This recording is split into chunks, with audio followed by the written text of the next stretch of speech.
Syllabus जारी करेगा। Subject परीक्षा पैटर्न पूर्णांक की इसमें पूरी जानकारी दी जाएगी। ऑब्जेक्टिव प्रश्न का जो ऑप्शन है वो आसान नहीं होगा, ये भी जानकारी निकलकर सामने आ रही है। तुक्का लगाने पर आपको बड़ा नुकसान हो सकता है। बीपीएससी अपने स्तर का प्रश्न पूछेगा। महीने के अंत तक विज्ञापन देने की भी यहां पर तैयारी है। और चलिए, हमारे सहयोगी रजनीश इस वक्त जुड़ गए हैं। रजनीश, 16 मई तक सिलेबस भी जारी हो सकता है और महीने के अंत तक विज्ञापन देने की तैयारी, क्या कुछ जानकारी आपके पास? बिल्कुल, देखिए, बीपीएससी और शिक्षा विभाग ने अहम बैठक की है और बैठक में जो है सहमति बन गई है कि अब सिलेबस जो है अगले 4 दिनों के अंदर यानी 16 मई तक जो है सिलेबस जारी कर दिया जाएगा। क्योंकि पैटर्न को लेकर, पूर्णांक को लेकर और जो मार्किंग पॉलिसी है उसको लेकर जो अभ्यर्थी हैं उन्हें अभी तक कुछ भी सही जानकारी नहीं मिल सकी है। ऐसे में ये क्लियर हो जाएगा सिलेबस जारी होने के बाद कि आखिर जो सवाल का पैटर्न रहेगा, जो पूर्णांक रहेगा कितने का होगा और पैटर्न किस तरह का होगा। ऑब्जेक्टिव जो क्वेश्चन की बात आ रही है उसका पूर्णांक 100 रहेगा या 200 रहेगा। हालांकि जो सूत्रों के हवाले से खबर आ रही है कि 16 मई तक जो है पूरी तैयारी है सिलेबस जारी करने की और इस महीने के अंत तक विज्ञापन भी जारी करने का आयोग जो है पूरी तैयारी कर लिया है।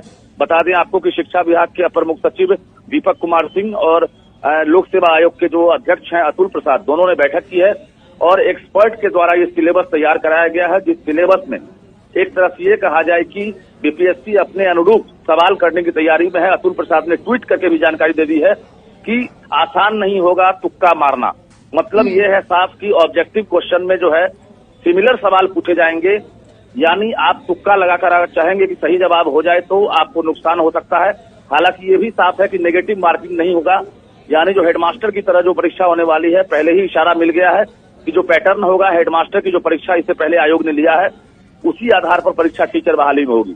लेकिन ये क्लियर है कि अगले 4 दिनों में जो अभ्यर्थी है उनका इंतजार खत्म होगा और सिलेबस के बाद ये क्लियर हो जाएगा कि आखिर परीक्षा का पैटर्न क्या होगा, पूर्णांक क्या होगा। जी रजनीश, जिस तरीके से जो नियोजित शिक्षक है उनकी ओर से लगातार इस नियमावली का विरोध किया जा रहा है, लेकिन सरकार पर कोई असर होता यहाँ पर नहीं दिखता।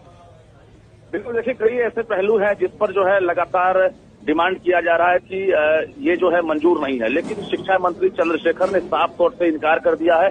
कहा है कि नई शिक्षक नियमावली जिस पर कैबिनेट ने मुहर लगा दी है और जिसकी अधियाचना बीपीएससी को ही भेज दी गई है, यानी उस पर अब कहीं से कोई बदलाव नहीं होगा और इसी आधार पर 1,78,026 पदों पर अब बहाली होगी। जो नई नियमावली बनी है उसमें कोई बदलाव नहीं होगा। बता दें 6 to 8 में जो वैकेंसी कम है, यानी जो सीटेट बीटेट पास अभ्यर्थी हैं वो लाखों की संख्या में है और ऐसे में बहुत सारे अभ्यर्थी वंचित हो जाएंगे टीचर बनने से। तो ऐसे में जो नियमावली है उसको लेकर भी विरोध है और सीट कम है उसको लेकर भी लगातार विरोध चल रहा है। जी चलिए रजनीश, बहुत बहुत धन्यवाद तमाम जानकारी हम तक पहुंचाने के लिए। तो बड़ी जानकारी आप तक पहुंचा रहे हैं शिक्षक बहाली को लेकर।